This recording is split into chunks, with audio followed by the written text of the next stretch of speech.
Folks,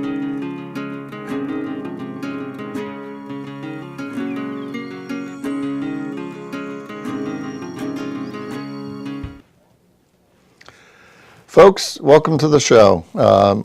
We're putting together a series of programs to talk about the trail projects here in Radnor. The guest will be the engineering leads on these projects from the three different firms that are doing them. My guest today is Bob Thomas. Morning. How are you, Bob? Just fine, thanks. Great. Bob was Bob's firm built the original Radnor Trail, so you'll know him because of that. So I'd like to start this segment with a short film we did with Claire Gerton, who's a member of the Parks and Rec Board, out at the location of the new trail segment. We are here today to talk about the trails, the long-term planning, the short-term planning to connect this Friends of Radnor Trail to an extension all the way out towards the Blue Route. This particular trail, Friends of Radnor Trail, which was dedicated around 2007, was years in the making. It was originally a train tracks, and PennDOT had offered it to the township many, many years ago. There's plans that date back to the 70s. Probably in the 80s was when the township there was a push by neighbors and residents and township employees to get this trail converted as to what you see today. There is a master plan to connect many of these trails. This one is part of what they call the Forge to Refuge, which is the Valley Forge Park trails that will connect all the way down to the Hines Refuge, which is down close to the airport. Presently, this trail ends here at Radnor Chester Road. And it is about 2.2 miles as of now, which is relatively short when you're talking about cycling or even a run. So the plan for the trail, there's an existing rail bed there now. It's somewhat cleared. It will be eventually fully cleared, and a path will be laid, a macadam path, much like you see, and some crushed stone. And it will go about a mile, and it cuts off and ends right where 476, the Blue Route, meets Lancaster Pike. And then there'll be a turnaround, and you can come back on the trail this way. So the long-term plan is to tunnel underneath this Radnor Chester Road with a culvert that will lead into the trail extension. But the short-term plan is there will be a flashing light right here in Radnor Chester for safe pedestrian and cycling crossing. And then a ramp down into the extended trail. So right now we are standing about halfway through the proposed extension. There is about half mile that way is Radnor Chester Road, and about a half mile that way is the turnaround, the eventual turnaround of the trail. Think of this trail extension as just a linear park, just as in the other parks in protected areas in Radnor Township. The township's responsible for the maintenance, tree maintenance and care and cutback. And we also have some stewardship resident groups who, come out and donate their time and take care in beautifying and cleaning up. And just like in the original part of the trail, we expect the same thing for this extension. So where we're looking right now is about a half mile that way is going to be the rest of the extension of the trail.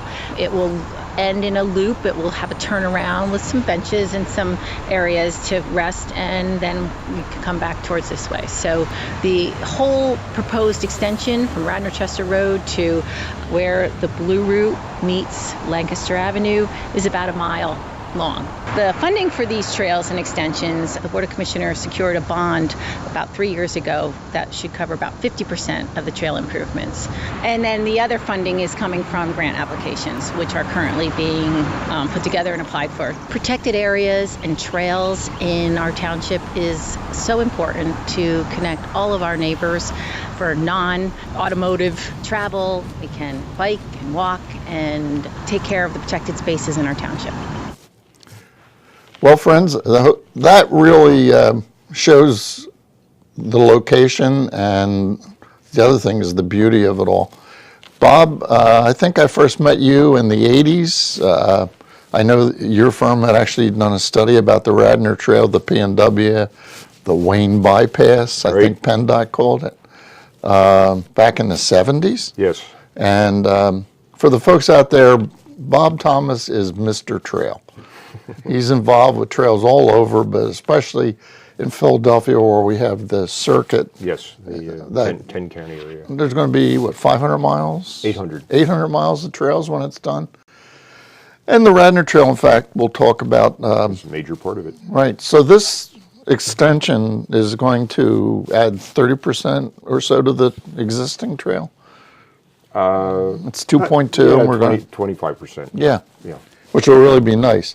Now, the original plans, we were going under Radnor Chester Road, which is still on the drawing board. Yes, it is. But you've found an interim solution so we can get this thing open so people can use it.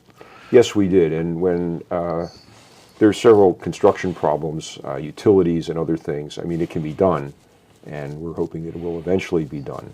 But to get the trail open, we're looking at leaving the trail where it is now, and then crossing Radnor Chester Road, as Claire said in the video, with a flasher or whatnot, and then having a ramp that comes down that meets ADA requirements, and then picking up the rail bed that's there.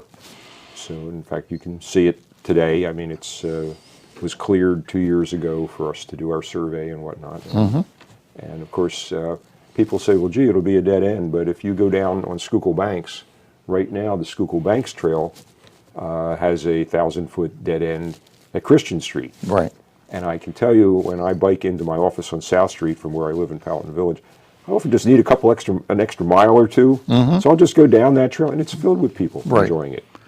Well, even the Radnor Trail is dead end at both ends, so that I don't think that's going to be a problem, and I think people are going to love that extra little bit of distance. And is there anything prettier than when you get in there to Martha Brown's Woods? Right. I mean, there's some trees in there that are hundreds of years old. Trees, wetlands, and all of that can be seen. The rail bed is in a cut at first, but then it gets on a very high embankment. Right. So the views are really nice. And of course, the plan is to bridge the Blue Route. If you look carefully in the video at the map, it showed the bridge going over and then continuing. And people say, how do you build a bridge over the Blue Route? And I said, the same way the Chester Valley Trail Bridge was built over the Schuylkill Expressway. Yeah. Or the Park Avenue Bridge that goes to the Marsh Creek State Park goes over the turnpike. This is happening today. I'd suggest the answer is one beam at a time. Yeah, that's right. Just like how do you eat an elephant? Yeah. The Radnor Trail is a piece of a bigger project that you're involved with, and Radnor Township actually funded the feasibility study, and that's called the Forge to Refuge Trail? Yeah, the Valley Forge to Heinz Refuge Trail. And what happened was when the trail opened, actually I think it was 2004, it says on my water bottle, I still have from the dedication. Oh, me too. Right, so anyway, when the trail opened, people started enjoying it, and immediately they said, well, where's it going to go? Right. You know, what's the next step? And then later on, in the last 10 years, the William Penn Foundation saw that this was a problem with many trails in our area, that they were individual projects, they weren't connected. So I was involved on the team that helped to put together what's called the circuit. It's our 800-mile network of trails in the 10-county area, including Philadelphia. So obviously then we had to sit down and, as a team, figure out what were the trails that should be part of the circuit. And what we saw was that the Radnor Trail could be extended to Valley Forge, where it would meet the Horseshoe Trail, the Schuylkill River Trail, other trails in the park, the Schuylkill River, the West Side Schuylkill River Trail, much of which has been constructed. And then, of course, going down to Heinz, in that process, it would go along Carricone Creek, through Cobb's Creek Park, all the way down to Heinz. And at that point, it's part of the East Coast Greenway. Right. So you're looking at something that would have tremendous, longer potential for a day tour or even more. But at the same time, it makes possible all kinds of commuting, whatever. I was talking to a gentleman who's the borough manager of Lansdowne, and Craig Totaro said to me, well, I'll use the Valley Forge Heinz Refuge Trail when it opens, because it'll go from there, from Lansdowne, I can connect right through Bartram's Garden, right up the boardwalk into Philadelphia, and take the bike lanes of Washington to where I live in Bella Vista. And he can't wait. Oh, yeah, I'm sure. So the way that one of the things that we looked at with the Radnor Trail was not just having a trail where you would drive over, go up and back, that it connects to so many things, to the Wayne Arts Center, to schools, to parks, to neighborhoods, to shopping. And the idea is that if we really here in Radnor, develop a thorough system, then when you go someplace, people do what's easy or what's pleasant. And if that experience becomes a real joy, then you'll probably choose that over, driving or something. On a rainy day, you'll probably drive or take the bus, As you know, the TAP Trail connects Yes. to both ends of the Radnor Trail. But in between, our project in the long term shows trails in Enki Park, connecting Enki Park to Yes. the main trail, and the addition of a parking area at the golf driving range.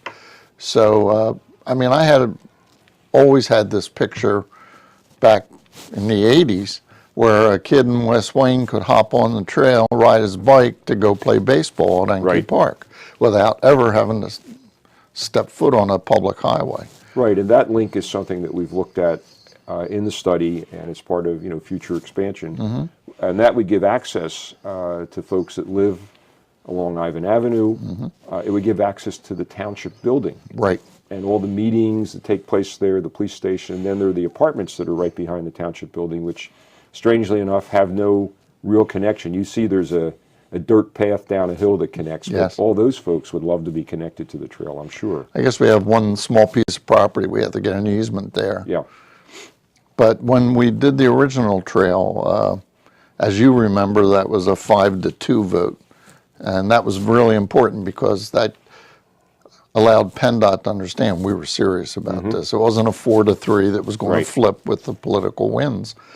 And to get that last vote, I took my commissioner out and we hiked that trail and we accessed it at those apartments.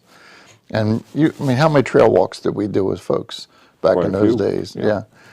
Hacking our way, it looked like we're in South yeah. America Right. going through the jungles.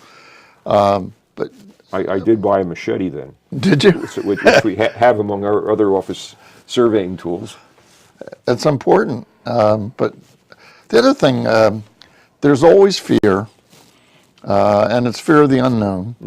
When we first started talking about this project and the Heinz to Forge, you remember the Garrett Hill neighborhood was very concerned. And that's absolutely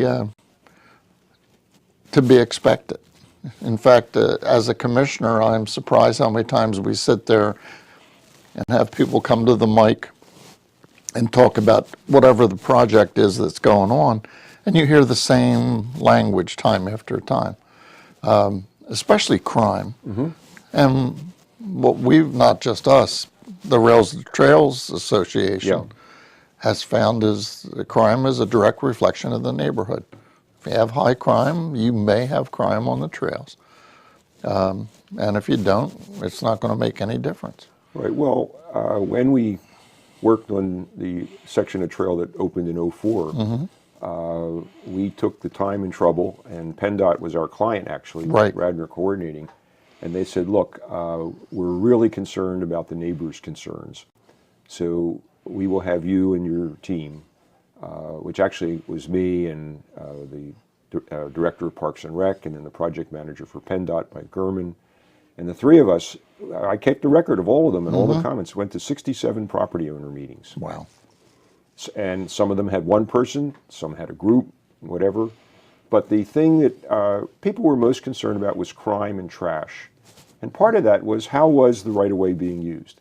Well, kids were going out there in the woods and smoking and doing other things, and people were dumping trash. Even businesses that were along the way used the railroad bed as a trash pit. Right. So they figured if the trail opened, you'd only have more of that. Well, all the trash got cleaned up because the park director said, look, this is going to be part of the Radnor Township park system. Do you go to other parks? How are they maintained? Why is this going to be treated any differently? So that has worked very well, along with tremendous volunteer effort for not just cleaning up trash. Look at the landscaping, the planting, the benches, the toilet facilities, all the other things that have been supported by citizens. The other thing is we, on every trail project that we've done, and we started doing them back in the 70s when my partner and I had this crazy idea there should be a Schuylkill River Trail to Valley Forge. Yeah. Well, here it is. So anyway, but we met with police in every township, and here working in Radnor, we did the same. And they said, look, this is Bob, this is how we patrol. This is our map of patrol routes. Putting this trail in, which is 8 feet wide, 10 feet wide, gives us an additional patrol route. And we talked to the fire department, and they said, this gives us an extra place to fight fires. But the thing that at that time, and this was, I guess we were designing this around 20 years ago. And at that time they said, well, we're going to put in call boxes, you know, for 9/11 and whatever. And we had done that on some trails in the 70s and 80s. But at that point, cell phones were becoming very common. So now practically everyone has one, or if they don't, they can ask someone, you know, if they see something. Right. So the police love it because it's like having, you know, every day there are hundreds of people on the trail. They're all, in essence, deputies. Yeah. You know, their eyes on the Eyes trail. and ears. Eyes and ears. So that, as soon as you get to a critical point of use, the people who are doing bad things, they don't like being seen. They don't want to be recorded. They go elsewhere. Well, one of the ladies who originally was an opponent of the trail and then became one of the biggest proponents, you'll remember, was Mary Young. And early on we were talking, and one of her concerns, like everybody, was crime, that somebody would come down the trail and break into her house. And what I suggested to her is if somebody wants to rob your house, they'll pull in your driveway With the truck. with a truck that says, you know, delivery service on the side, and your neighbors will probably help them. Right. You know, just that's the nature of the beast. Yeah. And I don't see anybody carrying, in those days, the old tube TVs, Right. putting one of those on their back and heading down. So Yeah. I guess the biggest problems that we see today, and this will help a bit, is people will say, well, this trail's great, but then I live a half a mile and I have to go up Sugartown Road to get to my development. Right. And I won't do it. So what I see now that you have a township-wide greenway plan, you know, not only with trails, but also looking at, there are many sidewalks. People complain in the township, it's a sidewalk to nowhere. Right. But actually what we find in doing township-wide plans is that we did one for Lower Merion, and they had all these sidewalks nobody used. I said, yeah, but that's 80% of the sidewalk you need to connect everything. Right. This is all you have to do is fill in these pieces, and now you're in good shape. So as it's not only a matter of getting these major spine trails in on the circuit, It's the a matter feeders. of getting all the connections, so that it's just very easy as it is now to get, you know, to the Wawa or, you know, other shopping or other things that are along the way. Yeah, and the TAP trail, in fact, is providing direct access to downtown Wayne. Good example of that is after the trail opened up, it ended at Radnor Chester Road. There were no sidewalks. And then a walkway was put in down to Lancaster Avenue. Right. And now with the TAP trail, that's being improved. And a trail is being improved along the north side of Lancaster Avenue down to the high school. And then that will continue into Villanova. Right. So with all the pedestrian improvements that Villanova is making, you'll have connections from the trail to the Villanova, you know, high-speed line station, the Radnor station, to shopping, to some of my favorite breakfast places, you know, all that. So, and then the next thing after that is to get people to put in bike racks. Yes, and that'll happen. Yes. That downtown Wayne connection is going to be very important. Yes. The other thing, and I'll probably talk more to Peter about this when he's in, is you can go from Lower Merion in Montgomery County to East Town in Chester County, Right. along Lancaster Avenue, and the only place you can't be on a sidewalk is in front of the high school. So this will address that. Right. We're really looking forward to it. What? How do you see this evolving through to different? Because I know they have an issue. They're going to have to be on sidewalk a lot, aren't they? Initially, Yeah. yes, but no, we have a Valley Forge Heinz Refuge Trail Alliance. Right. It's a volunteer group. I'm a co-chair with John Fisher, who of course used to lead the Radnor Conservancy. He's very active in it. And the folks from, we've had meetings periodically, excuse me, and we just had one this spring. Was hosted at the Environmental Center in Haverford. People from all the way from southern Delaware County up to Tredyffrin, and actually, except for Tredyffrin and the golf course in Philadelphia, some of the Cobbs Creek Trail, the whole trail is in Delaware County. we call it kind of the eastern arc Yeah. of Delaware County. But it touches, it's really neat the way it unites things. It has a piece of Chester County at Valley Forge, Montgomery County, coming through Upper Meridian. Tredyffrin is in Chester, then this is Delaware, and we have a bit of Philadelphia. So it's a real connector. But what was your question in regard to? Well, really, how do you Tredyffrin. see it developing? Yeah, well, Tredyffrin is doing quite a bit of planning. The same time we were building the Radnor Trail section here, we were on the design team for a whole bunch of safe routes to school routes Right. in Tredyffrin. And so they were working hard to finish that up and extend the sidewalk system in Paoli to Dalesford and beyond. So they have looked at this question, once you get to Sugartown, what do you do? Mm-hmm. So certainly interim routes, like the crossing of Radnor Chester Road before we get a culvert more years from now, may involve some sidewalk use. But overall, the plan is to get side paths or off-road trails connecting, from Stratford down to Valley Forge. I'm really looking forward to it. I'll probably be doing it in a walker, but we've all learned. I mean, I chaired Parks and Rec when we built the Radnor Trail, and many of the people that helped on that, the Friends of Radnor Trails, folks all said if they knew how slow it was, they probably wouldn't have signed up. But slow and steady gets it. It does. And you've demonstrated that time and time again. And thank you for coming in. My pleasure. I want to make sure that we stay in front of the public, let them know what all these accomplishments and what we're doing for them.